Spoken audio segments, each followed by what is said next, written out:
Hey, it's Roger from ILIO. I'm going to show you how to make a gated reverb inside of Spectrasonics Omnisphere that's tempo locked, and I'm going to try to do it in about 15 to 30 seconds, so see if you can hang in there. Okay, short sounds work best. Add reverb on the aux.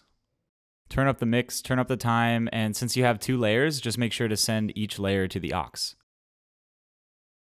Now let's make that reverb move, and we can do that by modulating it with an envelope.